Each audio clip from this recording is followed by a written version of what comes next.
Hello, Reds fans. Welcome to the YNWA Transfer News Channel. Don't forget to like, comment, and subscribe for your daily latest news. What's going on, Reds? Today we've got huge updates from Anfield. Wirtz's transfer almost collapsed, Guehi's deal is in doubt, and Liverpool's 7-point transfer plan is taking shape fast. Let's break it all down, let's go. Liverpool chairman reveals how close Florian Wirtz's transfer came to collapsing. There was a point. Liverpool chairman Tom Werner has opened up on the club's transfer plans this summer, and revealed just how close the huge Florian Wirtz deal came to collapsing. Liverpool chairman Tom Werner has revealed the club may have been close to pulling out of a deal for Florian Wirtz as he opened up on what has already been a record-breaking transfer window. Wirtz is one of 3 new signings to have already arrived at Anfield this summer, as Arne Slot and Richard Hughes have wasted little time in strengthening following the Premier League title triumph. Jeremy Frimpong and Milos Kerkez have been added either side of the German signing, with the latter's arrival being confirmed this week. It's Wirtz though that is the most eye-catching of Liverpool's business so far, with the Reds having pulled off quite the coup. A move for Wirtz hadn't looked to be on the cards until recent weeks, with Bayern Munich having seemingly been his most likely destination earlier on in the summer. What's more, interest from Manchester City and Real Madrid spelled out the task Liverpool would have in convincing the 22-year-old on a move to Anfield. The Reds quickly turned things in their favour though, and after managing to talk Bayer Leverkusen down from its initial $176 million valuation, Wirtz was officially unveiled as a Liverpool player last week. It still required a club record fee of $136 million, which could become a Premier League record should a further $22 million be paid in add-ons, and had Leverkusen demanded any more, the deal may never have happened. Opening up on Wirtz's signing, Werner told the Liverpool Echo, "We, FSG, do not meddle in those kinds of decisions. We have full confidence that Richard and Arne are being extremely careful and that if they bless something or recommend something then we are going to support.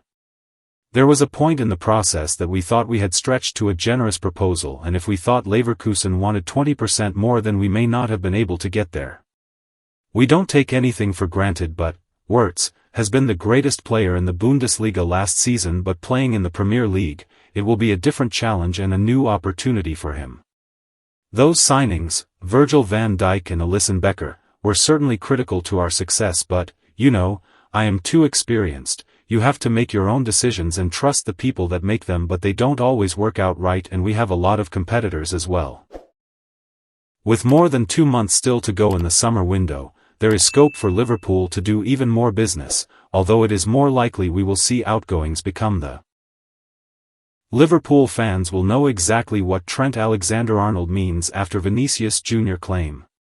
Trent Alexander-Arnold is adjusting to life at Real Madrid following his departure from Liverpool, and there's one thing in particular he's happy to not have to deal with anymore. Trent Alexander-Arnold couldn't hide his relief at not having to face Vinicius Jr. anymore, a feeling that will come as no surprise to Liverpool fans. Alexander-Arnold played his 3rd game since completing his move to Real Madrid this week as the Spanish giant secured its place in the knockout stages of the Club World Cup with a 3-0 win over Red Bull Salzburg in Philadelphia. Although he's yet to record an assist or goal for his new club, the 26-year-old enjoyed his best outing for Madrid so far as he was given more freedom to attack by Xabi Alonso in a tweaked system. It was Vinicius who really caught the eye though, scoring Madrid's opener before bagging an assist minutes later as Federico Valverde doubled the lead before half-time. And having suffered at the hands of the Brazilian on plenty of occasions during his time at Anfield, Alexander-Arnold is more than happy to find himself on the same side now. He's, "Vinicius, given me a lot of very difficult games in the past, so it's good for it to be happening to other people rather than me now," Alexander-Arnold told DAZN after the game.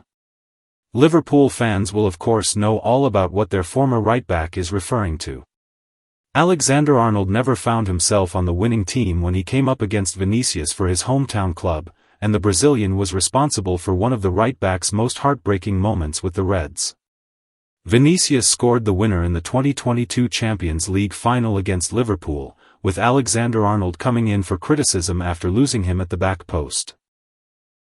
After an inauspicious start to life with Los Blancos, AlexanderArnold does seem to be growing into his new club now, and will be hoping he can help them become world champions this summer. Real are back in action on July 1st as they face Juventus in the last 16 in Miami, with the possibility of a replay of the 2024 Champions League final against Borussia Dortmund awaiting in the quarter-finals. Opening up on his experience with Madrid so far, AlexanderArnold said, "Every player is impressing me. From when I played against Real Madrid, I knew, all the players are world-class. But just the way the lads are, when you come in, you expect it to be very intimidating, you don't know what to expect. But it was very warm, very welcoming, they made me feel at home straight away, which was amazing. It allows me to play as well as I can, and today coming into the game, I was confident to go and perform. The settlement period now is done. It's about kicking on and being the best player that I can be and giving the best for the team and helping the team win as many games as possible starting with this competition." Mark Guehi transfer latest, Liverpool stance, Crystal Palace UEFA concern, sale demand. Crystal Palace centre-back Mark Guehi has been linked with a summer move to Liverpool as the Reds look to strengthen their defence. Liverpool's chances of signing Crystal Palace star Mark Guehi could soon become clearer. The Reds are interested in the England international as Arne Slot and his team gear up for their Premier League title defence. Sporting director Richard Hughes has already been busy securing 4 new signings this summer, with the possibility of more to follow. Guehi is set to enter the last year of his contract at Palace and don the captain's armband last season, leading the club to their FA Cup glory. Consequently, the former Chelsea defender has been strongly linked with Newcastle United as well as the Reds, and below is the latest on Guehi's future. Guehi stance. As reported by the Echo, Guehi would jump at the opportunity to move to Anfield if the opportunity arose. Likewise, Liverpool are keeping close tabs on his current situation at Palace as they assess whether a cut-price deal could be possible this summer or whether to revisit interest in a year's time when the 24-year-old will be available on a Bosman transfer. Palace concern. What may affect Guehi's future at Palace is the upcoming announcement that is expected by UEFA. BBC Sport has reported that the governing body is expected to announce its decision on Friday on whether or not Palace will be able to compete in the Europa League next season. Palace qualified for the competition thanks to their victory over Manchester City in last season's FA Cup final. However, a UEFA hearing will take place this week to determine if Palace have broken any rules relating to multi-club ownership. John Textor had a 43% stake at Palace until a deal was agreed with Woody Johnson, owner of NFL franchise the New York Jets, earlier this week. Textor also has an ownership stake in League One outfit Lyon, who will also be in next season's Europa League. Textor's ownership stake in both Palace and Lyon has led to a UEFA hearing taking place to determine if the Eagles will be able to participate in next season's Europa League. UEFA rules state that clubs which have the same owner cannot compete in the same European competition. If Palace are deemed to have breached UEFA rules and are no longer able to participate in the Europa League, it could affect their stance on Guehi's future. It could also impact Guehi's desire to stay at Selhurst Park, especially if the potential to play Champions League football at Liverpool is on the cards. Guehi plea. Former Palace owner Simon Jordan has urged the Eagles to sell Guehi this summer, insisting they stand little chance of retaining the England international services following interest from Liverpool. Isn't this of all clubs now that the challenge is that the bigger clubs, certainly the legacy clubs, so I don't think it's a poor reflection on Crystal Palace. Liverpool's 7-point transfer to-do list: decide on Alexander Isak, sell the fringe players, and sign a centre-back who isn't Mark Guehi. The Reds have already spent big this summer, but they have plenty more work to do before their Premier League title defence begins. For a club that likes to go the odd year without a signing, Liverpool sure are getting some major business done early this summer. They've secured long-term successors to fullbacks Trent Alexander-Arnold and Andy Robertson in Bayer Leverkusen's Jeremy Frimpong and Bournemouth's Milos Kerkez, while there was also the small matter of breaking the British transfer record to sign Florian Wirtz for £116 million, $158 million, add-ons dependent. There were plenty of jokes over Richard Hughes' appointment as sporting director when all he did in his first window was make the low-risk signing of Federico Chiesa on a cut-price deal from Juventus. They all laughed at him, and you have to say, they aren't laughing now. The Reds mean business, and are clearly not content on simply winning the Premier League. Their window of opportunity is open and they are doing all they can this summer to ensure they take advantage. 3 marquee signings down, there's still work for Liverpool to get done before the window closes, be that internally or externally. Goal runs through the 7 priorities left to sort ahead of the deadline.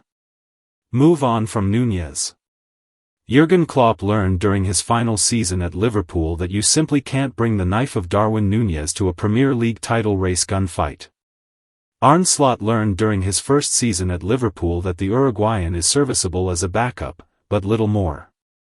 The cult of Nunez, with his intriguing manic ability to create chances as easily as he misses them, isn't as enjoyable when the pressure is actually on. Had the Reds been under threat for top spot during 2024-25, his wastefulness may have come back to haunt them. With a series of clubs, including Italian champions Napoli as well as those in the Saudi Pro League, actively interested in taking Nunez off of their hands, Liverpool should definitely be looking to part ways with the divisive striker this summer. In fairness, it sounds like they are indeed keen on moving him on. Find a good deal for Elliott. For 2 or 3 years now, Harvey Elliott has been tipped to emerge as Liverpool's next big thing. He's still only 22, but that explosion from squad player to unquestionable regular hasn't happened yet. The Reds have ambitions to win it all again next season, but where exactly Elliott will fit into the fold remains up for debate. On his preferred right wing, Mohamed Salah isn't showing any signs of slowing down and has signed a contract extension. In midfield, he wasn't getting much of a look in even before Wirtz came through the Anfield doors. Elliott did not make a Premier League start last season until the 3-1 defeat to Chelsea that came a week after Liverpool had wrapped up the Premier. Thanks for watching. Subscribe to the channel. See you next time.